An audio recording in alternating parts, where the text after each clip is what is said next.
بسم اللہ الرحمن الرحیم۔ شروع اللہ کے نام سے جو بڑا مہربان نہایت رحم والا ہے۔ ہا میم، اس کتاب روشن کی قسم کہ ہم نے اس کو مبارک رات میں نازل فرمایا، ہم تو رستہ دکھانے والے ہیں۔ اسی رات میں تمام حکمت کے کام فیصل کیے جاتے ہیں، یعنی ہمارے ہاں سے حکم ہو کر بے شک ہم ہی پیغمبر کو بھیجتے ہیں۔ یہ تمہارے پروردگار کی رحمت ہے، وہ تو سننے والا جاننے والا ہے۔ آسمانوں اور زمین اور جو کچھ ان دونوں میں ہے سب کا مالک، بشرطے کہ تم لوگ یقین کرنے والے ہو۔ اس کے سوا کوئی معبود نہیں، وہی جلاتا ہے اور وہی مارتا ہے، وہی تمہارا اور تمہارے پہلے باپ دادا کا پروردگار ہے، لیکن یہ لوگ شک میں کھیل رہے ہیں۔ تو اس دن کا انتظار کرو کہ آسمان سے صریح دھواں نکلے گا جو لوگوں پر چھا جائے گا، یہ درد دینے والا عذاب ہے۔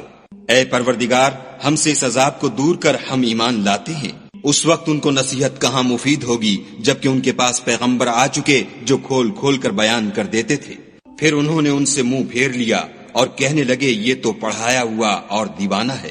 ہم تو تھوڑے دنوں عذاب ٹال دیتے ہیں مگر تم پھر کفر کرنے لگتے ہو۔ جس دن ہم بڑی سخت پکڑیں گے تو بے شک انتقام لے کر چھوڑیں گے۔ اور ان سے پہلے ہم نے قوم فرعون کی آزمائش کی اور ان کے پاس ایک عالی قدر پیغمبر آئے جنہوں نے یہ کہا کہ خدا کے بندوں یعنی بنی اسرائیل کو میرے حوالے کر دو، میں تمہارا امانت دار پیغمبر ہوں، اور خدا کے سامنے سرکشی نہ کرو، میں تمہارے پاس کھلی دلیل لے کر آیا ہوں، اور اس بات سے کہ تم مجھے سنگسار کرو اپنے اور تمہارے پروردگار کی پناہ مانگتا ہوں، اور اگر مجھ پر ایمان نہیں لاتے تو مجھ سے الگ ہو جاؤ۔ تب موسیٰ نے اپنے پروردگار سے دعا کی کہ یہ نافرمان لوگ ہیں۔ خدا نے فرمایا کہ میرے بندوں کو راتوں رات لے کر چلے جاؤ، اور فرعونی ضرور تمہارا تعاقب کریں گے، اور دریا سے کہ خشک ہو رہا ہوگا پار ہو جاؤ، تمہارے بعد ان کا تمام لشکر ڈبو دیا جائے گا۔ وہ لوگ بہت سے باغ اور چشمے چھوڑ گئے، اور کھیتیاں اور نفیس مکان اور آرام کی چیزیں جن میں عیش کیا کرتے تھے۔ اسی طرح ہوا اور ہم نے دوسرے لوگوں کو ان کا مالک بنا دیا۔ پھر ان پر نہ تو آسمان اور زمین کو رونا آیا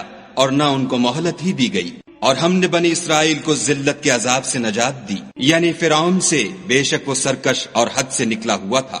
اور ہم نے بنی اسرائیل کو اہل عالم سے دانستہ منتخب کیا تھا، اور ان کو ایسی نشانیاں دی تھیں جن میں صریح آزمائش تھی۔